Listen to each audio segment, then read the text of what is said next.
हाँ, चलिए बच्चों हम 5वें श्लोक का अर्थ देखते हैं। ठीक है।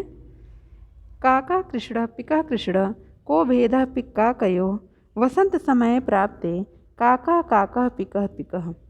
काकः कृष्ण कौवा काला होता है, पिकः कृष्ण और कोयल भी काली होती है। को भेदः पिक्काकयोः, को भेदः माने कौन भेद है, कौन सा अंतर है किसमें, पिक माने कोयल और काकयोः माने कौवे में। ठीक है, तो कौवे और कोयल में क्या अंतर है, मतलब दोनों ही काले हैं और आप देखोगे ना बेटा तो देखने में भी सब सेम ही लगते हैं दोनों की आकृति। तो वही कह रहे हैं कि वसंत समय प्राप्ते, वसंत ऋतु के आने पर, जब वसंत ऋतु आती है तब काका काका पिका पिका, काका काका मतलब कौवा कौवा है, पिका पिका और कोयल कोयल है, ऐसी हमें पहचान हो जाती है, ऐसा हमें ज्ञात हो जाता है। कैसे ज्ञात होता है, कौवा तो हमेशा काँव काँव करता रहता है, लेकिन कोयल बेटा ना केवल वसंत के ऋतु में बोलती है। ठीक है, वसंत ऋतु में, वसंत ऋतु में कोयल के बोलने से हमें स्पष्ट हो जाता है कि ये कोयल है और ये कौवा तो बोलता ही है। ठीक है, तो काका कृष्ण कौवा काला होता है, पिका कृष्ण और कोयल काली होती है। को भेदा पिक्का कयो, अतः कौवे और कोयल में क्या भेद है। वसंत समय प्राप्ते, परंतु वसंत ऋतु के आने पर कौन कौवा है और कौन कोयल है ऐसा हमें स्पष्ट हो जाता है, या स्पष्ट ज्ञान हो जाता है कि कौन कौवा है और कोयल कौन है। ठीक है, दोनों का हमें बोध हो जाता है।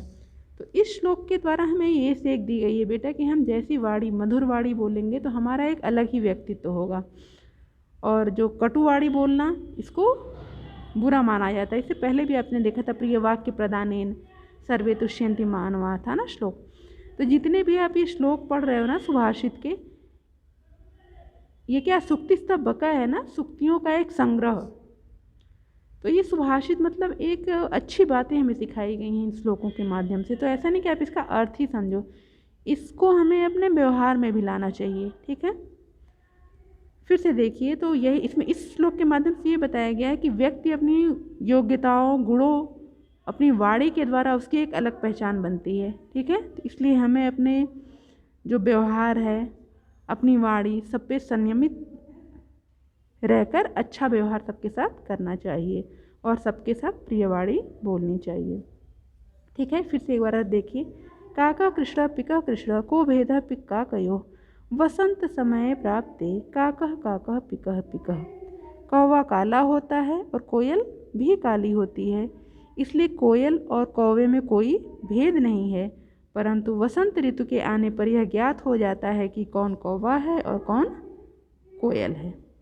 ठीक है बेटा, तो सबसे पहले जब भी कोई पाठ पढ़ाया जाए बेटा आप उसका शब्दार्थ खूब अच्छी तरह याद करो, फिर जब पाठ समझ लोगे ना तो उसका अभ्यास आपको याद ही नहीं करना पड़ेगा, समझे रहोगे ना, तो बस 2 बार पढ़ोगे सारा उसका अभ्यास कार्य आपको समझ में आ जाएगा। ठीक है, और जो भी मैंने ये वीडियो जो भी भेजती हूँ तो इसको साथ में आप बुक खोल के रुचि रखिए और बोल बोल के पढ़ा करो, इससे आपका उच्चारण भी शुद्ध होगा।